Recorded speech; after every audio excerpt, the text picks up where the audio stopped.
G'day and welcome to the Captain's Run, episode 26. Just the Kings in the room. Fuck Dicko, he's off to Pakenham tonight. I think Grouse Mountain ran third in that last race where McDonald's horse pissed in. But it's M. Pratt and T. Papley on the show. Paps, fresh off the first stint back on radio in a while with Gano. How was the Sydney set, the Savo? Yeah, Sydney set, mate. The debut show with Gano, which was nice. Started at the top, mate. Got the racing royalty on there. Chris Waller to start off as the first guest. So we got to keep going in that trajectory. So no, it was good fun. Talked about obviously Saturday's racing. Coolmore Classic is the feature, and yeah, gave our bets. But yeah, it was good to be involved again in the radio. Love it, mate. Did you have to put your hand in your pocket to get Waller on board, or did Gano sort that out, or did the producer look after you, or how did you? I think Brycey, the producer, had a little contact there. So you got to go to his PA, not to him. You can't go straight to him apparently. Yeah, it was good to have him on. To be fair, I'm baffled you don't have his mobile number in your phone anyway. We will touch more on the footy on Monday night, mate, but because we will get an episode into your ears this week, whether it's me, Paps and Dicko, or me and Paps will make sure you get an early crow show this week. Touching back on last Friday night, though, the Hawks came out to play on Friday. Yeah, it was good. They were good, weren't they? Their midfield sort of beat us around the contest and in the air a little bit as well. So, disappointing loss, but they're a good side. And yeah, we're the best thing about footy. Butter up this week against the team that beat us in the grand final, and yeah, can't wait for that. I think it's going to be a great contest. Back at the SCG, packed crowd again, and yeah, looking forward to it. Is it nice to start the season? And I said we'd touch on it Monday, but anyway, is it nice to start the season with a couple at home in a row, just to get yourself going? Yeah, it is. It's always nice playing home games in front of the home fans. SCG love playing there. So obviously we have Hawthorn, good side, going to be right up there. Brisbane's going to be right up there. So it's a tough start, but get one win this week would be nice. Love it, mate. Love it. Now, I know that you don't really like the Bermuda Triangle of form, but surely you've had a couple of bets tonight at Pakenham with Dicko's set that he sent out to Savo. Mate, I had the one bet and it lost, so my theory goes he's obviously had the multi and you watch it win, so I had the bet. So. I didn't. The bloke named Darty just wrote bang in capital letters, so I can only assume the multi saluted, and he might have, I'm not sure. So you didn't take the 2-bet play in that race, did you? Did you only take the one? Because the other horse came out. He had 0.8 of a unit. No. Might have paid $10.50 BSP, and we've raked in 7.5 units, Papa, so it's been a big night for the boys. But anyway. Jesus, I didn't even see that. Yeah, so. Well, his other bet won in that Pakenham race, did it? Yeah, so he's outlaid. Geez, that's crook stuff. He's outlaid, I reckon, 6.1 units. The multi would have dragged in 11. And then the other bet dragged in 7.4. I'm no good at maths. I think that's a metric fuck ton. I think the saying goes there. But mate, we are here to talk about the weekend. We are Rosehill, the track, mate. How do you think the track will play at Rosehill on the weekend? Yeah, I think it's been pretty. Sort of had a bit of rain during the week, but pretty good since yesterday. We'll probably even it out nicely, but always Rosehill. You got to be up and in, and lanes 1 to 4. I reckon. Like the Sydney tracks always, you got to adjust on the fly. I won't be able to, but we'll be playing. But yeah, just keep. It's going to be hot out there, 35 degrees out west, they're saying. So yeah, it's wait and see. But fair enough, mate. We will start with the Pago Pago Stakes over 1200, race 3 at Rosehill. It's the Group 3 set weights for the 2-year-olds going towards the big one next weekend. We've got West of Swindon top of the market about $3.20. Skyhook $4, United States $7.50, Hillman $10, and then longer the rest. West of Swindon, is this a setup job here, or are you looking to bet around it? It's trialled very nicely. It sort of sat wide at its trial and didn't give much except for the last 50 when they gave it a squeeze and really showed acceleration. I've definitely got a good chance around probably the market price. There's a couple of horses going to go forward. Dusty Bay that's going to put speed in the race. Barbarossa, Valedictorian. But yeah, I'm going to have a play on Skyhook. Kieran McAvoy is on board again. Last start, it was held up in a race, and it should have won against Rivellino. Rivellino's short the market for the slipper. I think this horse is ready to explode. It's sort of held up, and when it got fresh air last start, it really wanted to hit the line. It should have every chance here. We'll be in the first 4 or 5. And yeah, I think it's a great play. I think it's the overs of the race. West of Swindon's right about there as well. But yeah, I think Skyhook is the main bet of this race.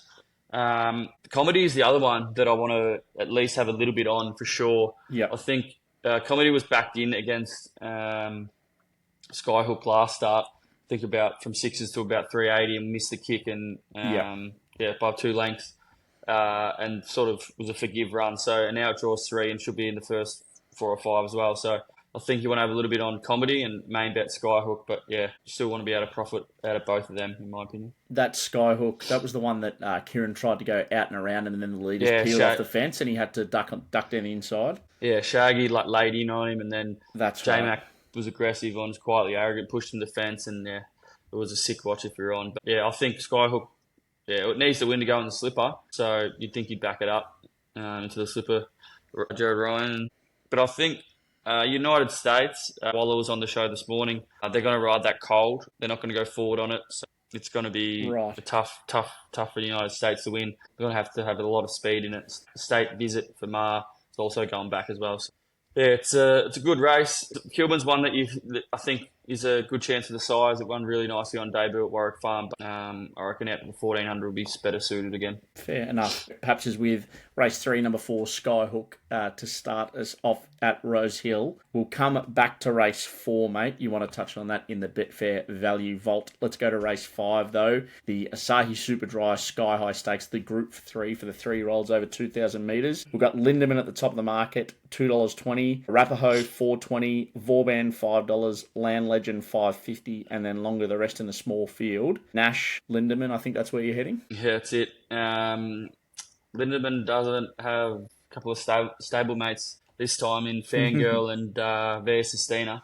and they're the quality out of the race. Although there's still some good quality in this race, but it's a Group 3 down from a Group 1. And it wasn't too far away, if I'm honest, from Fangirl and Via Sistina. So gets another really soft run, 2,000 metres. Yeah, look, it's going to get the absolute Christmas. And I think the slower the tempo, the better for this horse, because it's got that. It can run over the 14 to 1,600 metres like we've seen the first 2 runs. And I think if you look at the race, like Kinesiology wants 2,400. Yep. Has been listed, placed over in Europe.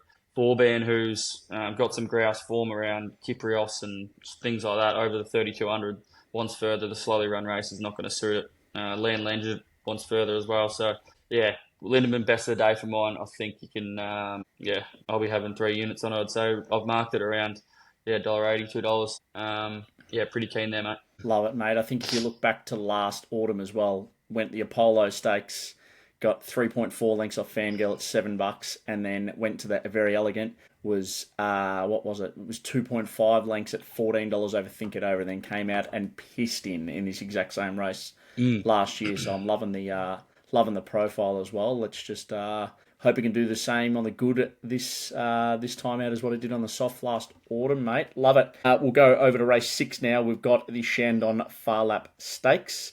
Is it Lazura at the top of the market, $3.30 with Delinchi Boulevard? Then you've got Wonder Boy. What do we do with Wonder Boy? Wonder Boy at $5. Then we've got Real Class at $9 and along with the rest. What's doing here? Yeah, I think Spaceballs comes across from the wide draw. It doesn't have a jockey though, so it might not run. But I was on that last start, and geez, it was carved up in the midweeks. Obviously, remember that one. Lazura's one that comes back from the race against Lady Shenandoah and Lady Camelot in the Surround Stakes. Got a really soft run there.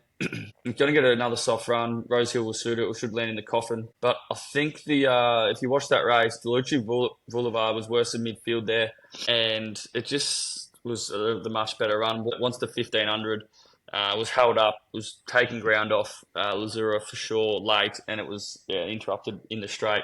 Yeah, I think this horse is ready to just win. It's been around the mark. It's got upside. J-Mac jumps on, and yeah, I think it's a great bet. It's the maps might be a bit sticky, but you let James do what he does, and he'll find a good spot for it.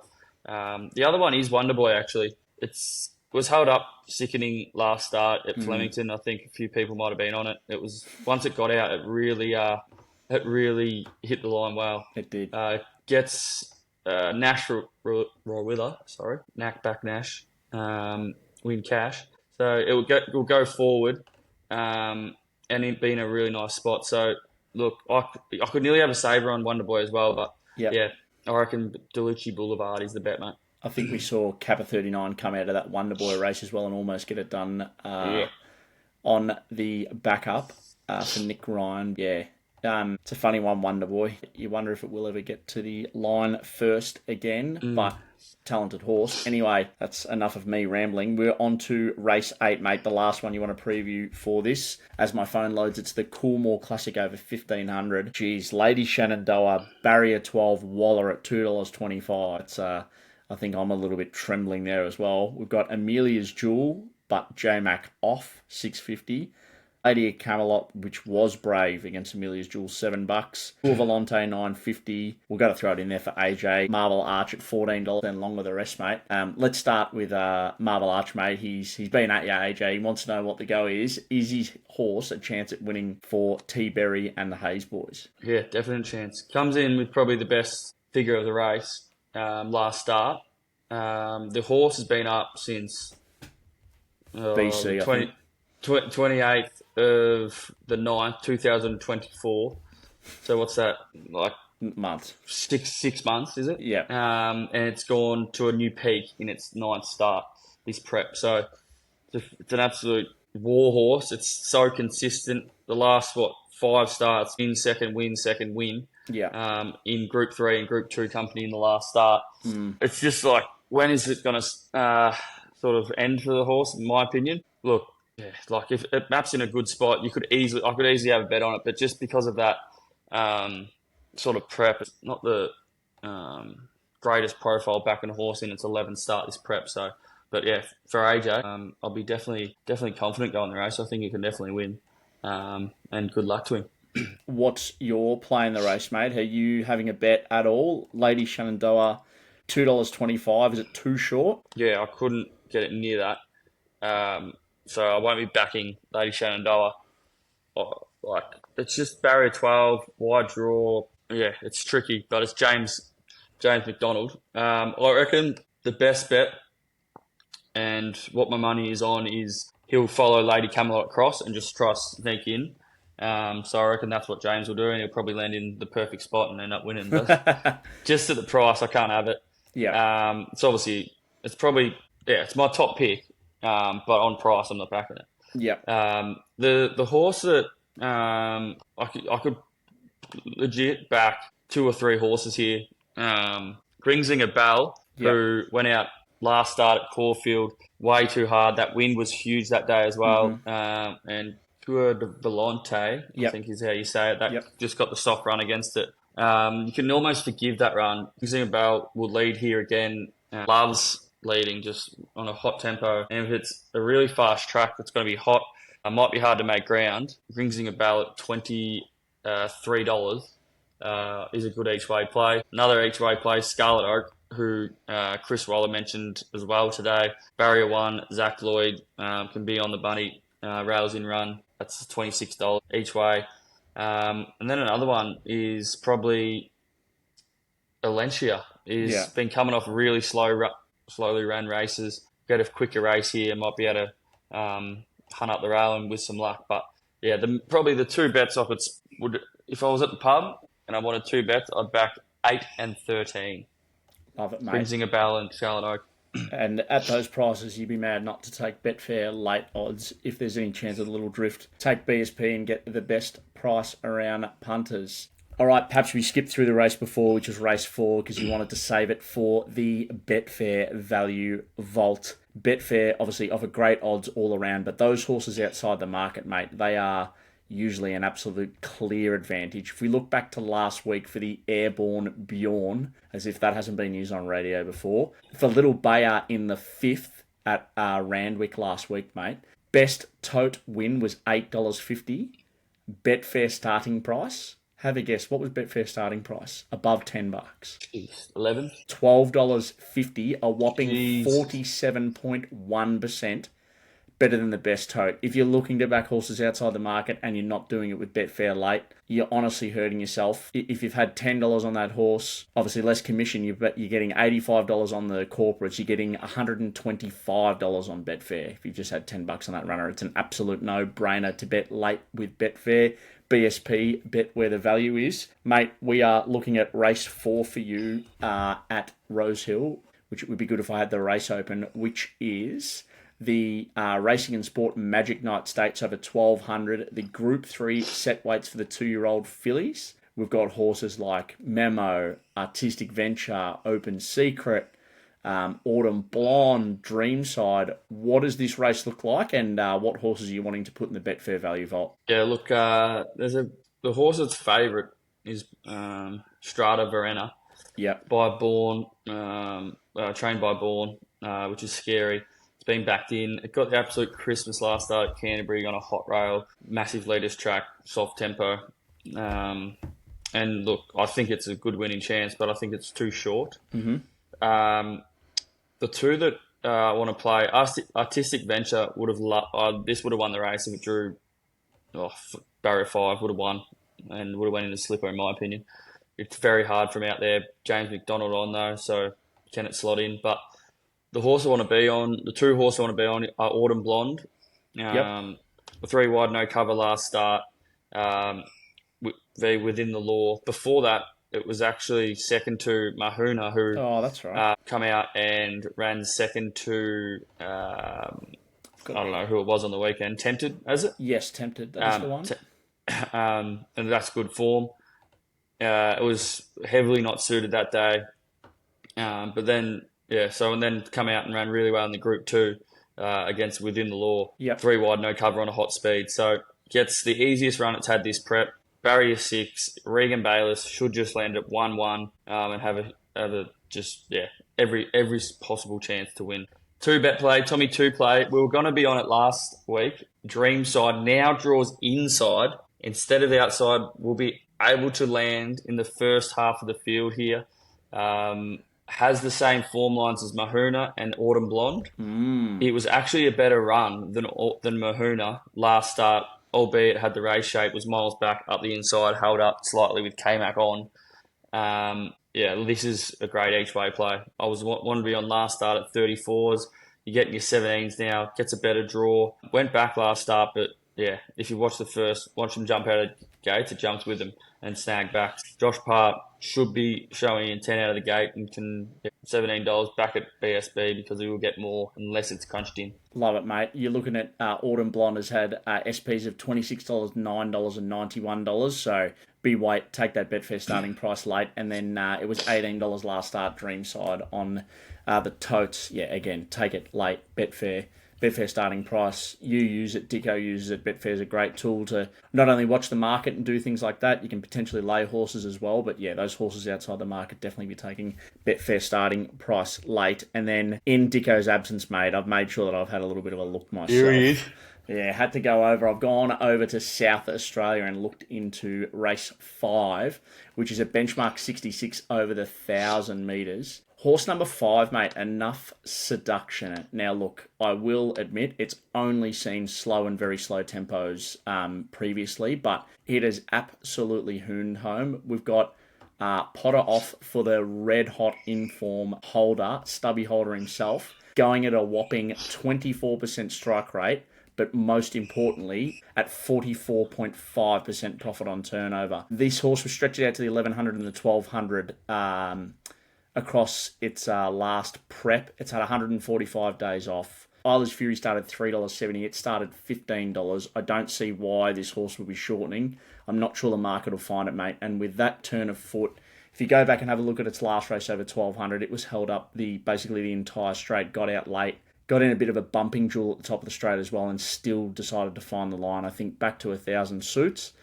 taking it on a little bit of trust, but they're booking Stubby Holder. He wouldn't come cheap for a race first up. I'm thinking this horse is there, ready to go. It's currently around about the $8 mark, but I think there's horses that have started shorter than it in the market. I don't think it firms, and I reckon we'll get a good price in it at each way play, mate. I'd definitely be looking at the Betfair Value Vault and have a bit of a bet late on Enough Seduction horse 5, race 5, would you believe it, barrier 5, and that wasn't lined up as a little bit of an omen either, but I love it when the stars align, mate. Does that just about do us for the Captain's Run episode 26? Or you're on mute? Sorry, mate. Yeah, it does, mate. As usual, I hope this Morphettville gets up. It'll be one of the great episodes on Monday. Mate, we'll be putting that on the slide for sure. 100%. And it's obviously in the value vote. So look forward to I won't be probably able to watch it, but hopefully when I get off the ground, race 5, number 5 at Morphettville has won. If you see 38 missed calls and 600 text messages, you know it's one, mate. It can't be Darty blowing up your phone because he will also be on the track, mate. Go well for Saturday. That is the Captain's Run episode 26. We'll have your Eyes on Ponies plays to you on Saturday. Perhaps good luck for Saturday, mate. And we will see you all with an episode out on Tuesday that'll be recorded Monday night of the Early Crow. Enjoy the weekend. Bye for now. Imagine what you could be buying instead. For free and confidential support, call 1-800-858-858 or visit gamblinghelponline.org.au.